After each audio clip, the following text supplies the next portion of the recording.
오늘 말씀은 사무엘상 14장 1절에서 23절까지 말씀인데요.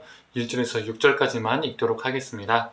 하루는 사울의 아들 요나단이 자기 무기를 든 소년에게 이르되 우리가 건너편 블레셋 사람들의 부대로 건너가고자 하고 그의 아버지에게는 아뢰지 아니하였더라.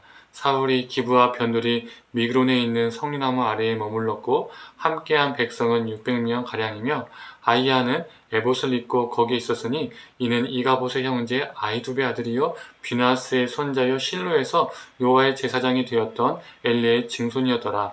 백성은 요나단이 간 줄을 알지 못하니라. 요나단이 블레셋 사람들에게로 건너가려 하는 어기 사이 이쪽에는 험한 바위가 있고 저쪽에도 험한 바위가 있는데 하나의 이름은 보세스요 하나의 이름은 세네라. 한 바위는 북쪽에서 믹마스 앞에 일어섰고 하나는 남쪽에서 게바 앞에 일어섰더라. 요나단이 자기의 무기를 든 소년에게 이르되 우리가 이 할례 받지 않은 자들에게로 건너가자. 여호와께서 우리를 위하여 일하실까노라. 여호와의 구원은 사람이 많고 적음에 달리지 아니하였느니라. 아멘.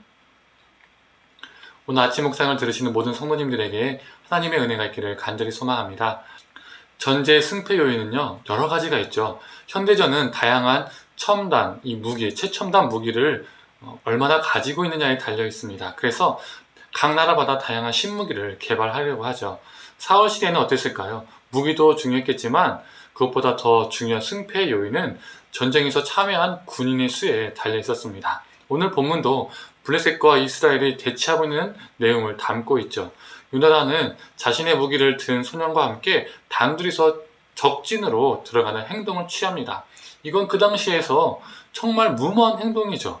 아니 지금 시대에도요 무모한 행동입니다. 아무리 최첨단 무기가 있는 시대에도 두 명이서 적진을 향해 달려간다는 것은 정말 쉬운 일이 아니고 어리석은 일처럼 보입니다.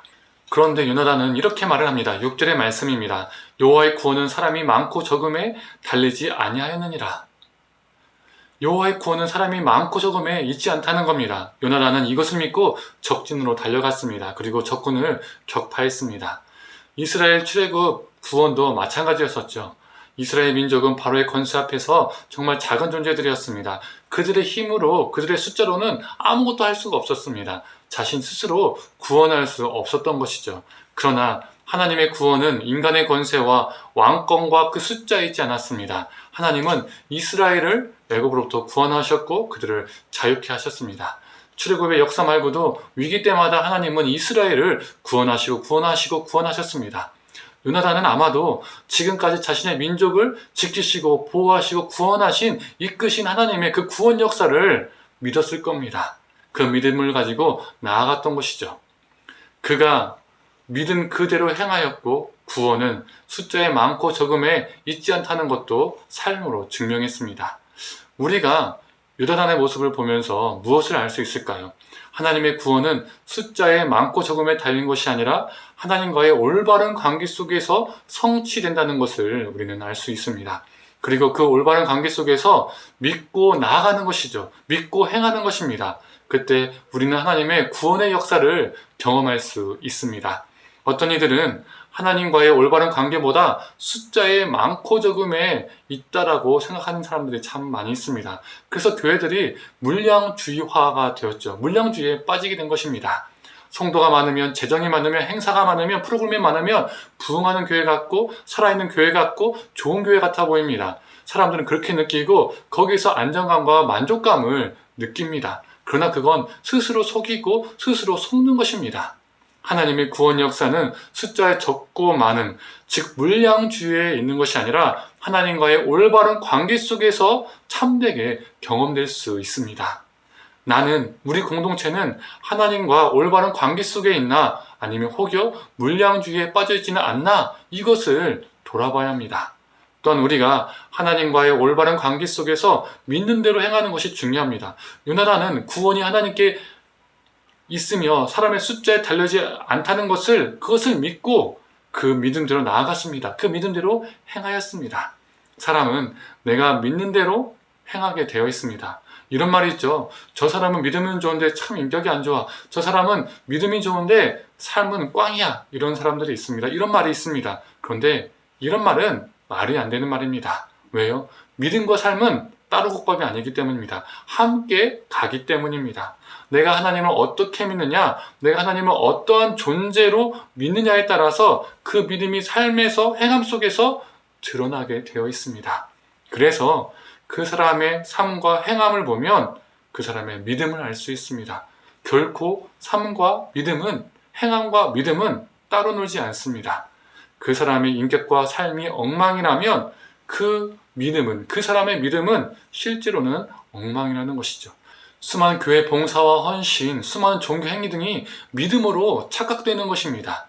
교회에서 헌신하고 예배 많이 드리고 이것저것 하고 이것처럼 쉽게 거룩해 보이는 것은 없습니다. 그런데 그게 거룩하게 그 자신을 포장할 뿐이지 자신의 실제 믿음은 꽝이 날 수 있다는 겁니다. 믿음은 삶의 현장에서, 인격에서 드러납니다. 오늘 본문 사울이 그렇죠. 요단안의 소식을 듣고 뭐를 가져오라고 하죠? 하나님의 언약궤를 가져오라고 합니다. 그에게 하나님의 언약궤는 이용 도구입니다. 겉으로 거룩하게 보이게 해주는 도구일 뿐이었습니다. 이전에는 상황이 불리하니까 승리하기 위해서 제사를 드리고, 이번에는 뭔가 상황이 잘 돌아가는 것 같으니까 하나님의 언약궤를 가져오라고 하는 겁니다. 요단안을 통해서 역사하시는 하나님의 구원 역사 소식을 듣고도 그는 껍데기 종교의식에 빠져 있었습니다. 사랑하는 성도님들, 껍데기 종교의식에 빠져서 나의 믿음이 좋은 것으로 착각하는 것이 아니라 하나님과의 올바른 관계 속에서 하루하루 살아가기를 간절히 소망합니다. 그리고 그 올바른 관계 속에서 이루어진 믿음을 가지고 삶으로 살아가는 저와 우리 성도님들 되기를 간절히 축원합니다. 함께 기도하겠습니다. 하나님, 하나님의 구원 역사는 사람의 많고 적음에 있는 것이 아니라 오직 하나님께 있음을 보게 됩니다. 하나님, 우리가 그 구원 역사를 소망하며 살아가길 간절히 소망합니다. 그 많음에 우리의 시선이 꽂혀 있는 것이 아니라 하나님과의 올바른 관계 속에서 우리의 시선이 꽂히게 하여 주시고, 그 하나님과의 올바른 관계 속에서 하나님의 역사를 경험하고, 하나님의 그 올바른 관계 속에서 우리의 믿음을 형성하고 그 믿음대로 하루하루 실천하며 나아가는 존재가 되게 하여 주시옵소서. 하나님과의 올바른 관계 속에서 믿음과 그리고 행함이 있는 건강한 균형 있는 신앙의 소유자가 되게 하여 주시옵소서. 모든 걸 감사드리며 사랑에 만나신 예수님의 이름으로 기도드립니다. 아멘.